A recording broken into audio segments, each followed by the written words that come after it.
El siguiente vídeo se trata de una explicación del franquismo. Para ello iré explicando el macroresumen que se nos presenta en la imagen y después haré una breve explicación de los personajes más importantes, así como los conceptos más importantes del franquismo. El franquismo fue la dictadura impuesta en España por Francisco Franco desde 1939 hasta 1975. Tras su victoria en la Guerra Civil Española de 1936 a 1939 contra el gobierno republicano, este régimen se caracterizó por la represión política, la censura, el nacionalcatolicismo y la ausencia de libertades democráticas, consolidando un Estado centralista y militarizado. El régimen nunca permitió una transición democrática mientras Franco vivió. El franquismo duró casi 40 años y se divide en dos etapas con diferentes características. La primera etapa del franquismo fue una etapa comprendida entre el final de la Guerra Civil y el abandono de la política autárquica con la aplicación del Plan de Estabilización de 1959, que dio paso al segundo franquismo o desarrollismo. En conclusión, el primer franquismo dura de 1939 a 1959. Tanto los ingredientes ideológicos como las bases sociales y las leyes fundamentales del reino fueron una constante durante todo el franquismo, no solo del primer franquismo. Los ingredientes ideológicos son un nacionalcatolicismo, es decir, la unión entre el Estado y la Iglesia, ya que la Iglesia era la legitimizadora del régimen. Otro ingrediente ideológico es el militarismo. Recordemos que el ejército va a ser el pilar del régimen, ya que fue el que dio la victoria. Va a tener un gran poder político y control al orden público mediante la represión. Otro ingrediente es el nacionalcentralismo. Una visión de España como una unidad histórica, es decir, se va a anular a todo movimiento nacionalista. Por último, el corporativo fascista. Vamos a encontrar un nacionalsindicalismo. Franco impuso un partido único, Falange Española Tradicionalista de la Jones. La representación se va a realizar a través de estructuras específicas, la familia, el municipio y el sindicato. Las bases sociales del franquismo fueron el partido de la Falange, que tras la muerte de José Antonio fue controlado por Franco. Otro pilar es la Iglesia, que se va a encargar de la propaganda y el control ideológico, apoyando a Franco y al régimen. El ejército, militares de confianza, van a ser puestos en el gobierno, junto a Franco, por ejemplo, Carrero Blanco. Por último, otro pilar va a ser la oligarquía, el campesinado y la pequeña burguesía. Van a ser sectores sociales conservadores. Las leyes fundamentales del reino van a ser 7. La primera es el Fuero del Trabajo, de 1938, la segunda, la Ley Constitutiva de las Cortes, 1942. La siguiente fue Fuero de los Españoles, de 1945. Ley de Referéndum Nacional, también 1945. La quinta, Ley de Sucesión en la Jefatura del Estado, 1947. La Ley Orgánica, de 1967. Y la Ley de Referéndum Político, de 1976. El primer franquismo comprende la década de los 40 y la década de los 50. Primero nos centraremos en la posguerra, que corresponde a la década de los 40.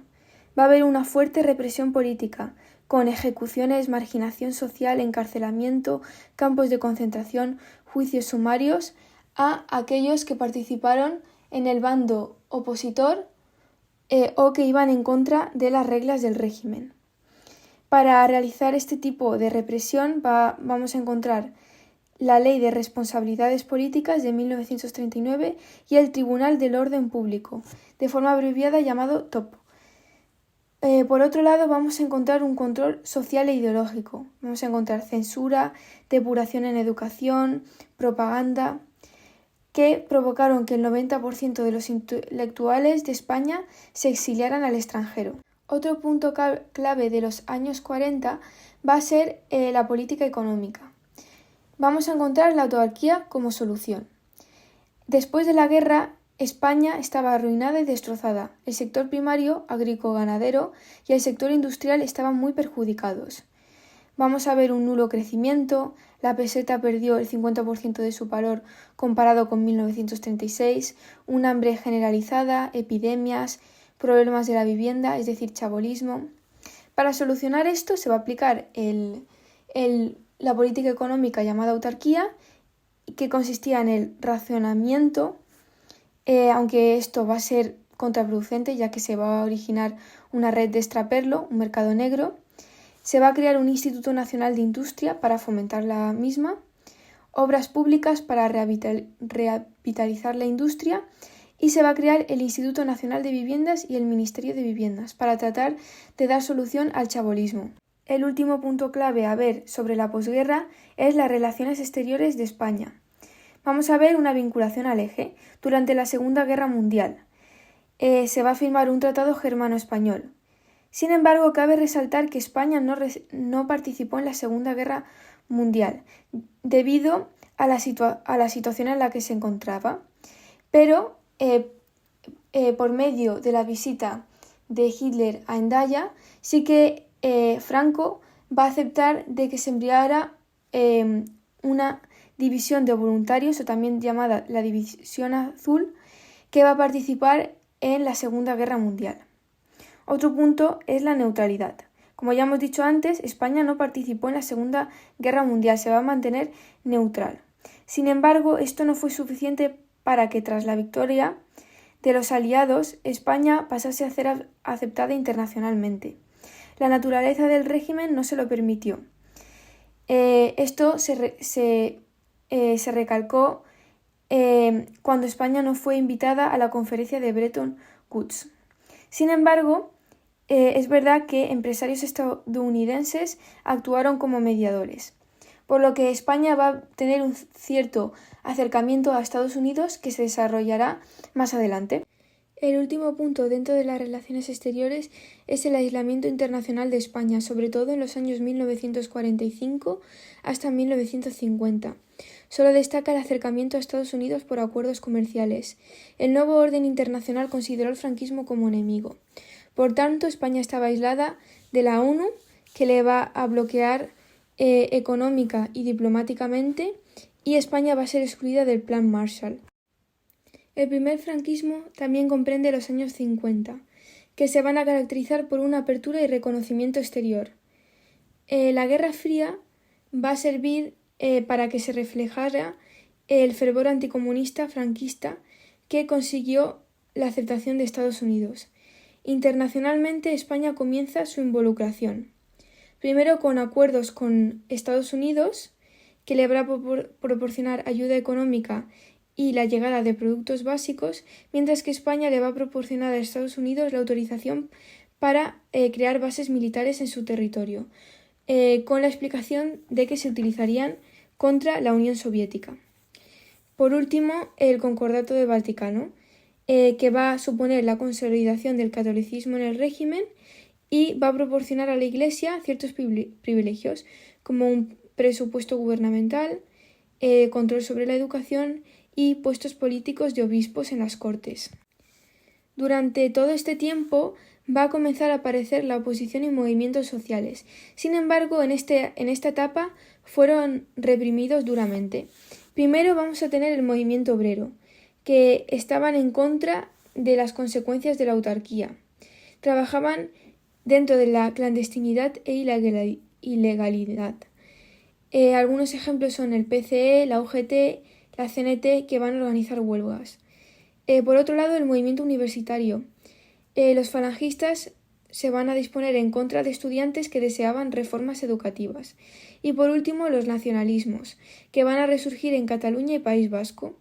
Destaca en País Vasco, donde jóvenes bilbaínos van a crear ETA, que va a ser una organización escindida del PNV a causa de las consecuencias de la industrialización, por ejemplo, por la alta inmigración. Por otro lado, en los años 50 vamos a observar cierta apertura económica, es decir, el llamado el decenio bisagra. La autarquía era insostenible. ¿Qué factores van a promover este cambio? Primero, que gracias a los acuerdos de Estados Unidos vamos a recibir una ayuda económica. Además, va a aparecer el fenómeno del turismo, que equilibraba la balanza de pagos. Todos estos dos datos van a impulsar a la industria de España, pero esta seguía siendo pero este país seguía siendo un país agrario. Para poder cambiar la economía, los ministros tecnócratas van a crear el llamado Plan de Estabilización. ¿Por qué? Porque los ideales económicos de la Falange, es decir, la autarquía más el sindicalismo vertical, van a provocar un déficit comercial, deuda pública, inflación y colapso productivo. ¿Y en qué consistía este plan de estabilización? Pues en recortes de gasto, apertura económica y reforma fiscal, aunque al principio causó una breve recesión. Llegamos a la segunda etapa del franquismo, que va a durar de 1959 a 1975. Va a ser una etapa marcada por el desarrollo económico y una mayor apertura internacional. Comenzó con el plan de estabilización, dejando atrás la autarquía, y este plan de estabilización permitió el llamado milagro español, es decir, un gran desarrollo económico. No hubo cambios políticos y hasta que Franco no murió no se produjo la transición. Como hemos visto antes, la autarquía no había dejado un buen panorama económico, por lo que ahora el nuevo objetivo era la supervivencia del régimen mediante reformas para superar el desastre económico y conseguir que España se pusiese a la altura del resto de países industrializados. Se van a desarrollar planes de desarrollo que consistían en inversión hacia sectores y zonas prioritarias. La financiación se va a obtener de divisas del turismo, ahorros de migrantes, inversiones extranjeras y el aumento de exportaciones. Gracias a este plan, pronto va a destacar dos sectores, que es el automovilístico, con marcas como Seat y Renault, y el de electrodomésticos. Va a haber un gran beneficio de capital que va a ir a parar principalmente a los grandes grupos industriales y los bancos. Por tanto, gracias a este plan de estabilización y planes de desarrollo, en los años 60 España ya deja de ser un país agrario y se convierte en un país industrial. Sin embargo, este milagro español o desarrollo va a suponer una serie de problemáticas. Primero, que va a provocar un desequilibrio demográfico por el éxodo rural. Las personas del campo llegaban a la ciudad para encontrar mejores trabajos. Sin embargo, va a ser una marcha muy rápida y se va a realizar un urbanismo sin planificación ni control ecológico. Y esto va a suponer problemas medioambientales. Por ejemplo, contaminación en el litoral mediterráneo. Por otro lado, la oligarquía financiera y terrateniente va a generar un entramado con vinculaciones personales y van a poseer un poder exagerado. También vamos a encontrar grandes desigualdades en la renta y mal reparto regional de beneficios. De 1960 al 73, País Vasco, Madrid, Cataluña, Baleares y Canarias concentraban el 46% del PIB. Por otro lado, vamos a ver las mejoras del nivel de vida tras este aperturismo. Se va a observar nuevas formas de vida, unas centradas en el placer, permisividad y consumismo. Va a haber un empleo casi total, una mejora educativa, alfabetización y acceso a la universidad. Vamos a ver mayores salarios y se va a crear la Ley de Bases de la Seguridad Social, es decir, pensiones y cobertura sanitaria para la población. Por último, vamos a encontrar una mayor visibilidad a la mujer que va a acceder al campo laboral, aunque con fuertes discriminaciones. En el segundo franquismo nos centraremos ahora en las relaciones exteriores. Durante los 60 se va a producir la legitimización internacional del franquismo definitiva, ya que continúan los pactos con Estados Unidos y la ONU comienza a apoyar a España. España consigue iniciar conversaciones con la CEE y en 1970 se firmó un acuerdo preferencial que favoreció los intercambios industriales, rebajas arancelarias. España seguía siendo políticamente inaceptable. Tras todo época de desarrollo y aceptación internacional, aunque cabe resaltar que no del todo porque España seguía siendo una dictadura, va a comenzar una crisis económica y malestar social.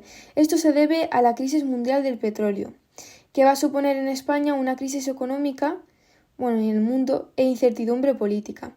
Por tanto, se ponía en riesgo las inversiones extranjeras que habían revitalizado la industrialización de España. y esto a su vez va a provocar un aumento de la conflictividad laboral. Nos acercamos al fin del franquismo. Franco deteriora físicamente. Va a nombrar a Carrero Blanco, que encima va a ser asesinado por ETA, y Torcuato Fernández Miranda va a acceder al gobierno, pero luego va a ser sustituido por Carlos Arias Navarro. Vamos a encontrar una incapacidad para enfrentar la oposición, que próximamente veremos cuál es esta oposición, y muchas veces se utilizaba el estado de excepción, es decir, la suspensión de garantías constitucionales. Vamos a encontrar el nombramiento de Juan Carlos, a pesar de que esto va a ir en contra de la ideología de Falange, que a su vez va a provocar una oposición por parte de la Falange a los tecnócratas, que encima se va a ver aumentada por el escándalo de Mantesa, que va a ser un fraude al gobierno. Sin embargo, Franco va a seguir apoyándose en la tecnocracia. Vamos a ver que ahora el principal problema era aperturismo o inmovilismo. ¿Qué senda va a coger el país a partir de ahora? Por último, Hassan II de Marruecos lanzó la Marcha Verde, es decir, que quería reclamar el Sáhara Occidental, así que España va a acabar abandonándolo. Como podemos ver, todos estos sucesos se acarrean en parte porque el franquismo llegaba a su fin y Franco estaba deteriorado físicamente. Como hemos dicho antes, ahora vamos a ver la oposición al régimen. Ahora, durante el deterioro de Franco, va a resurgir con mucha fuerza. Y la oposición al régimen se va a dividir en 6 puntos. El primero es la oposición moderada. Son los partidos republicanos que establecieron contactos con monárquicos y democristianos. Van a tener gran fuerza en el Congreso de Múnich, ya que van a denunciar el carácter autoritario y dictatorial del régimen, acarreándole problemas a Franco. También vamos a ver el protagonismo del PCE, que ahora se ha orientado al eurocomunismo. Va a ser un partido perseguido durante el franquismo. Por ejemplo, tenemos el caso de Julián Grimas, que va a ser ejecutado tras torturas, y esto va a ser conocido internacionalmente, que va a acarrear duras críticas al régimen. También vamos a encontrar el nuevo movimiento obrero, que se va a propulsar gracias a la Ley de Convenios de 1958, ya que permitió que sindicatos clandestinos como comisiones obreros se consolidaran como interlocutores directos entre los empresarios y trabajadores. Y además, al aumentar su poder, va a aumentar la conflictividad social. Vamos a encontrar también la oposición de las universidades, ya que las universidades se van a convertir en el espacio de crítica política. Van a entrar profesores por méritos intelectuales y se va a rechazar el SEU y se va a sustituir por asambleas libres de alumnos, que encima estos estudiantes van a estar altamente influenciados por el suceso de mayo del 68. Vamos a encontrar los movimientos nacionalistas, catalán, País Vasco, Galicia, Canarias y Andalucía, que se oponían al centralismo franquista, pero sobre todo destaca ETA, que van a seguir con sus acciones terroristas, y se va a producir el proceso de Burgos, pero que finalmente, gracias a la presión internacional, los etarras y simpatizantes del FRAP van a ser indultados. Vamos a ver por último el alejamiento del nuevo clero, gracias al Concilio del Vaticano II. La Iglesia Católica buscaba modernizarse, y en España una gran parte del nuevo clero se oponía a la dictadura. Esto va a llevar a la creación de una cárcel para sacerdotes en Zamora. Por otro lado, el Papa Pablo VI pide a Franco que renuncie al privilegio de nombrar obispos. Sin embargo, Franco se niega. La Iglesia pide perdón por no haber actuado como instrumento reconciliador tras la guerra. Por otro lado, a la vez que sucedía toda esta oposición, se va a sumar la influencia de la Revolución Portuguesa, o también llamada la Revolución de los Claveles. Militares de Portugal se enfrentaron contra la dictadura de Portugal. Y esto va a influenciar a que oficiales españoles crearan la Unión Democrática, que se va a oponer al régimen franquista. Además, se van a crear alianzas contra la dictadura. En 1974 se crea la Junta Democrática, en la que monárquicos, socialistas y comunistas se aliaban. Sin embargo, el PSOE no se aliaba en esta junta. El penúltimo punto del segundo franquismo es el fracaso del aperturismo. Debido a la incesante conflictividad, las medidas aperturistas van a ser cesadas y se restablece antiguas medidas como era la pena de muerte y las ejecuciones. España se volvía a aislar y Franco repetía sus discursos contra la masonería y el marxismo. El aislamiento moral y político recordaban a los años 40. Ya el último punto del segundo franquismo es la muerte de Franco, que se va a producir el 20 de noviembre de 1975. Franco va a dejar un país industrializado y con potencial, pero sin cambios políticos reales. La disyuntiva ahora era entre reformar el régimen o su ruptura total, y esta disyuntiva va a ser enfrentada por Juan Carlos I, ya que un simple aperturismo ya no funcionaría para salvar al país.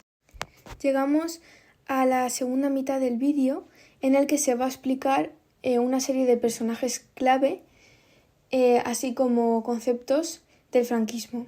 El primero es el propio Francisco Franco, que podemos ver una imagen de él y va a ser un personaje central. Nació el 4 de diciembre de 1892 en el Ferrol, Galicia, en una familia de tradición militar. Ingresó en la Academia de Infantería de Toledo en 1907 y ascendió rápidamente en el ejército, destacándose en la Guerra del Rif en Marruecos. En 1926 se convirtió en el general más joven de Europa, lo que consolidó su prestigio dentro de las Fuerzas Armadas. En 1936 participó en el golpe de Estado contra la Segunda República, lo que desencadenó la Guerra Civil Española de 1936 a 1939. Durante el conflicto, Franco fue nombrado jefe del Estado por el bando sublevado y tras la victoria instaló una dictadura que duró hasta su muerte en 1975. Su régimen se caracterizó por el autoritarismo, la represión política y el nacionalcatolicismo, además de una política económica autárquica en sus primeros años. A partir de 1959, en el Plan de Estabilización, España experimentó un crecimiento económico significativo, aunque sin cambios políticos. Franco mantuvo el poder hasta su fallecimiento el 20 de noviembre de 1975, momento en el que comenzó la transición democrática en España.